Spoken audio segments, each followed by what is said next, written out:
সত্যি ডক্টর ইউনূসের সাথে যদি কোনোদিন সাক্ষাৎ আমার হয় তাহলে আমি আর কিচ্ছু করব না, তাকে প্রণাম জানিয়ে শুধু হাতটা নিয়ে একটু কপালে ঘষে নেব।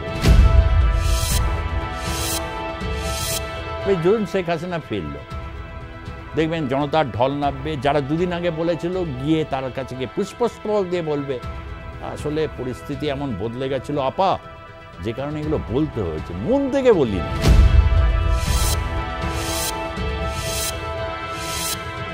বাংলাদেশে থাকতে গেলে হিন্দু বা সংখ্যালঘু যাদের, তাদের মান মর্যাদাকে অনেকটা বন্ধক রাখতে হবে। এই দেশের বামপন্থীরা মনে করতেন যে সুভাষচন্দ্র বসুর মধ্যে একটা ফ্যাসিবাদের একটা ঝোঁক ছিল। শেখ হাসিনা কি স্বৈরাচারী ছিলেন?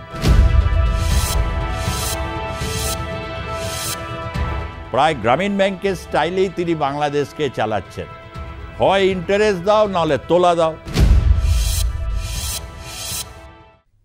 জুলাই মাস জুড়ে যখন বর্ষার সিজন 2024 জুলাই এমন একটা গণ অভ্যুত্থানের মধ্যে দিয়ে যাচ্ছিল, বাংলাদেশের মানুষ তখন প্রত্যাশা করছিলেন এই জুলাইয়ের পর দেশে এক নতুন সরকার আসবে, নতুন একটা ভাবধারা আসবে, ফ্যাসিবাদ মুক্ত একটা গণতান্ত্রিক সমাজ তারা পাবে, যেখানে বৈষম্য থাকবে না।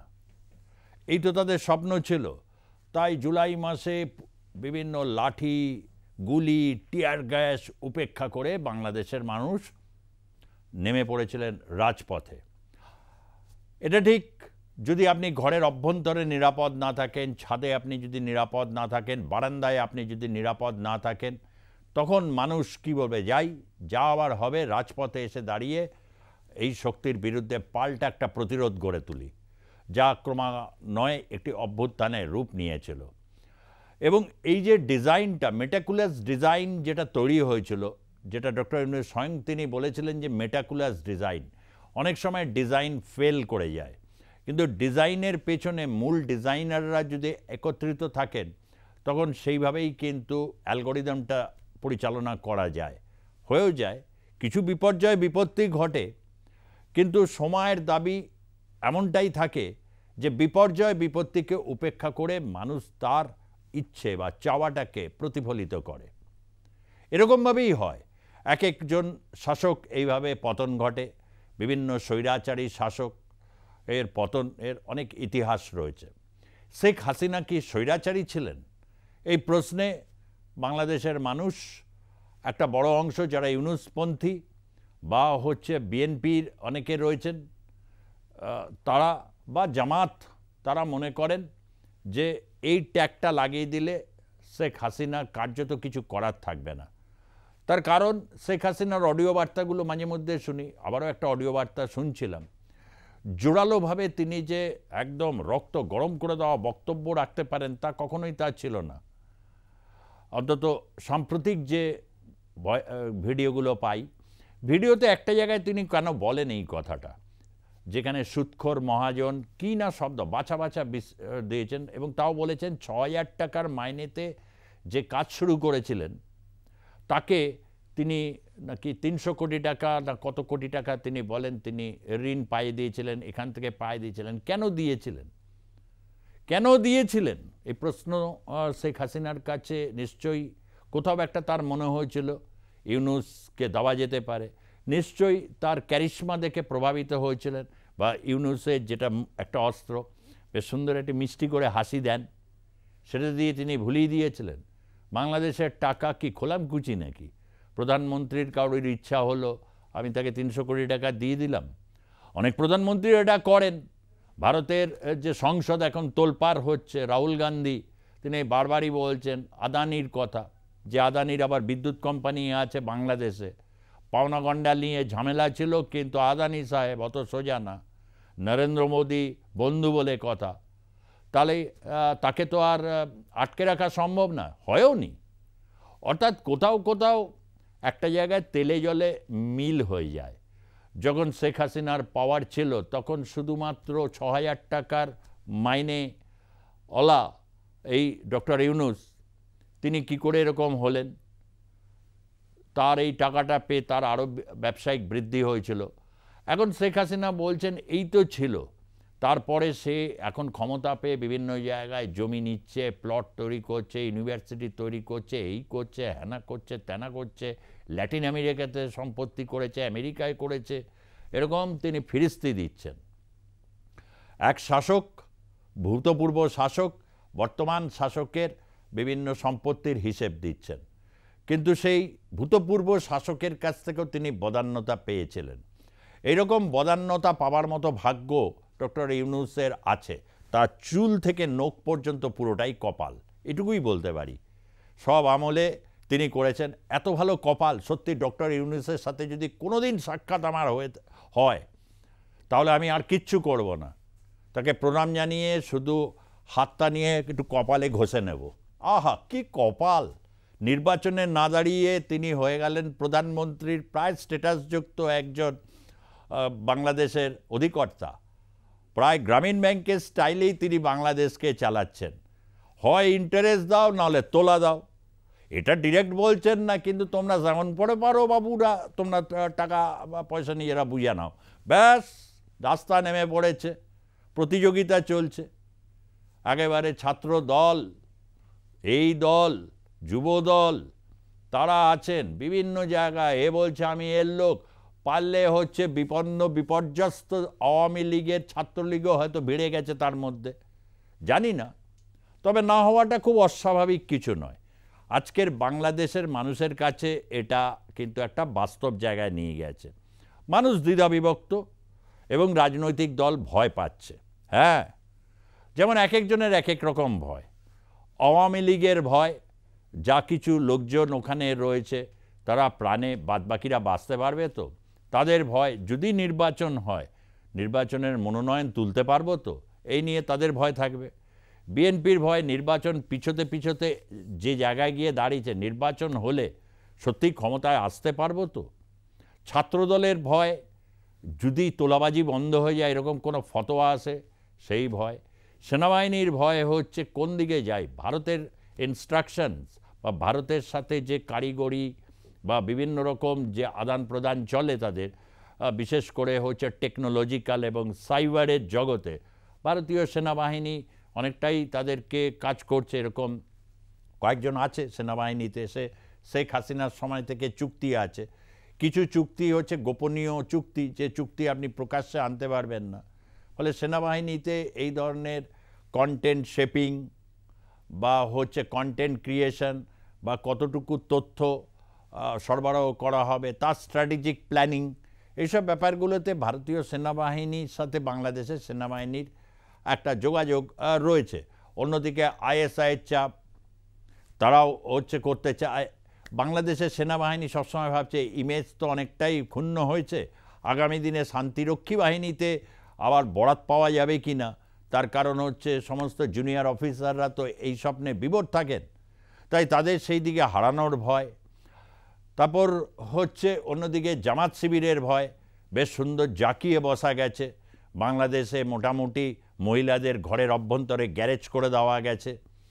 যদি আবার এটা ফেরত আসে কোনোভাবে, হচ্ছে ইউনূসের যারা পাশ্চাত্য যে লবি, তারা এইরকম বাংলাদেশ বা মৌলবাদী যারা রয়েছে বা জামাত শিবির যারা রয়েছে, যে ধরনের বাংলাদেশ চাইবে, তারা কিন্তু তাকে অনুমোদন দেবে না, দিতে পারেই না। ইন্টারেস্ট কনফ্লিক্ট হবে, তাদেরও ভয় আছে যদি এই দিন না থাকে। ফলে নানা রকম ভয় সবার মধ্যে একটা কাজ করছে। এটা গেল তো হচ্ছে রাজনৈতিক দলের কথা। হ্যাঁ, আবার এনসিপির ভয়, যদি সেনাবাহিনী আমাদের প্রোটেকশান না দেওয়ায়। এরকম তো শোনা যাচ্ছে, সেনাবাহিনী বলছে অনেক ওদের প্রোটেকশান দেওয়া হয়েছে, অনেক রকম তাদেরকে সহায়তা দেওয়া হয়েছে, এই ছাত্রনেতা হয়ে গেছে, এখন এরা পার্টি খুলে নিয়েছে, নিজের ব্যাপার নিজেরা বুঝে নিক, নিজেদের নিরাপত্তার বিষয়টা বুঝে নিক, বাড়তি কোনো সুযোগ সুবিধা দেওয়া যাবে না। সামনে নির্বাচন আসছে, নির্বাচন করতে গেলে তো গোটা বিশ্বের কাছে দেখাতে হবে যে ভাই কোনো রাজনৈতিক দলকে কোনো বাড়তি সুবিধা দিচ্ছে না। হ্যাঁ, তলে তলে একটু কিংস পার্টির দিকে তাদের একটা থাকবে, কিন্তু জনমানুষের যদি ভিত্তি স্থাপন না করতে পারে তাহলে সেই রাজনৈতিক দলের ভবিষ্যৎ কিছু থাকে না। জনপ্রিয়তা এক জিনিস, মিডিয়া একটা জিনিসকে কিন্তু জনপ্রিয় করে তুলতে পারে। এটা কন্টেন্টের অংশ থাকে। আমি মিডিয়ার নিজের লোক, আমি যদি মনে করি একটা দোকান, সেই দোকানটাকে যদি মনে করি যে এটাকে একটা বিখ্যাত ব্র্যান্ডে পরিণত করব, এটা করা সম্ভব। তার কিছু অঙ্ক আছে, ফর্মুলা আছে, সেটা করা সম্ভব। যদি পাড়ার কোনো একজন ছিচকে চোর বা পকেটমারি করে বেড়াতো, তাকে একদিন বললাম ভালো হয়ে যায়, সে বললো ভালো হওয়া একটা শর্তে, যদি আপনি আমাকে নেতা বানাতে পারেন। যদি সেরকম শর্ত আসে, মিডিয়ার পক্ষে কিন্তু সেরকম তালেবর লোক অবশ্য হতে হবে, তালেবর মিডিয়াও হতে হবে, তাহলে ওটাও সম্ভব। কিন্তু তার দ্বারা তো আর নির্বাচন জেতা যাবে না, নির্বাচনে জেতাটা অন্য ব্যাপার। যদি অর্গানিক ওয়েতে নির্বাচনে জিততে হয়, তাহলে অবশ্যই আওয়ামী লীগের মতো সংগঠন থাকতে হবে বা বিএনপির মতো একটা সংগঠন থাকতে হবে। অন্যদিকে জামাতের সংগঠন আছে, শিবিরের ছেলেপুলেরা যথেষ্ট, তারা লেবার দেবে, যথেষ্ট ডেডিকেটেডলি খাটবে, কিন্তু তার আবার ইমেজ সংকট আছে। আধুনিক পৃথিবী কোথাও একটা জায়গায় মৌলবাদকে মনে করে গণতন্ত্রের শত্রুপক্ষ, আবার উল্টোটাও গণতন্ত্র মনে করে হচ্ছে মৌলবাদী দর্শন হচ্ছে তাদের পক্ষে অন্তরায়। ফলে একটা সংঘর্ষ তো থাকে, মতাদর্শগত সংঘর্ষ, যা অনেক সময় রক্তাক্ত সংঘর্ষের দিকে যায়। বাংলাদেশের ব্যতিক্রম হয়নি। অধুনা যে সমস্ত ঘটনা ঘটছে সেগুলো রয়েছে। আরও কিছু ভয় রয়েছে। 8% হিন্দুদের যেটা ভয় রয়েছে বাংলাদেশে, এই রংপুরের ঘটনা, সেটা হচ্ছে বাংলাদেশে থাকতে গেলে হিন্দু বা সংখ্যালঘু যাদের, তাদের মান মর্যাদাকে অনেকটা বন্ধক রাখতে হবে। যেসব হিন্দুর পয়সা কড়ি নেই, যারা সম্পত্তি, যাদের লুট করে কোনো লাভ হবে না, বা একটা দোকান খুব এক চিলতে জমির উপর, সেটা লুট করে আর কিছু পাওয়া যাবে, তাহলে তার বাড়িতে যদি কিশোরী কন্যা থাকে তাহলে ব্যাস হয়ে গেল। একেবারে তাকে একেবারে কত তাড়াতাড়ি ধর্মান্তকরণ করা হবে, না হলে সে যদি বেঁকে বসে তাহলে তো হয়ে গেল। চরম শ্লীলতাহানি এবং এই ধরনের ঘটনা আকছার ঘটে। ফলে তাদের একটা ভয় থাকবে।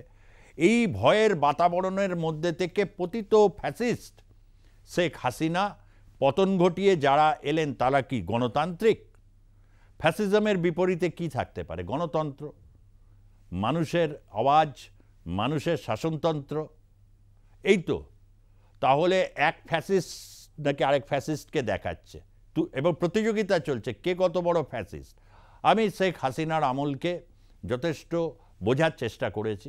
হ্যাঁ, একটা শক্তিশালী শাসনতন্ত্র তিনি কায়েম করে রেখেছিলেন, কিন্তু ফ্যাসিবাদের যে সংজ্ঞা বলছে, ফ্যাসিবাদের জন্য একটা কনসেন্ট্রেটেড ক্যাপিটাল প্রয়োজন, এবং বাংলাদেশের জিডিপির যা আয়তন, যা দরিদ্র দেশ ছিল, সেখানে ফ্যাসিস্ট কি করে হবে? তাহলে কোন দিন না দেগে বসবে সবাই ফ্যাসিস্ট। যেমন এই দেশের বামপন্থীরা মনে করতেন, 80 দশক 90 দশকের মধ্যেও মনে করতেন যে সুভাষচন্দ্র বসু মধ্যে একটা ফ্যাসিবাদের একটা ঝোঁক ছিল, তিনি মিলিটারাইজড একটা ছিলেন, তার রাজনৈতিক জীবন সফল রাজনৈতিক জীবন, এবং হচ্ছে এক বিদ্রোহী রাজনৈতিক জীবনকে অবজ্ঞা করে তিনি কেন হিটলার বা মুসোলিনির মতো ফ্যাসিস্টের সাথে হাত মিলিয়েছিলেন, সেই দিয়ে তারা প্রমাণ করতেন তার মধ্যেও কিন্তু একটা ফ্যাসিস্ট, তিনি ক্ষমতা পেলে ফ্যাসিস্ট হতেন। এই ধরনের যারা হচ্ছে বালখিল্যের মতো কথা বলে, ফ্যাসিজমের সংজ্ঞা খুব নির্ধারিত। একটা অর্থনৈতিক ব্যবস্থা, ভেঙে পড়া অর্থনৈতিক ব্যবস্থা যখন একটা কনসেন্ট্রেটেড রূপ নেয়, তখন প্রতীক হিসাবে একজন আসে, তাকে ঘিরে থাকে হচ্ছে একটা তন্ত্র, যারা ফ্যাসিজম কায়েম করে।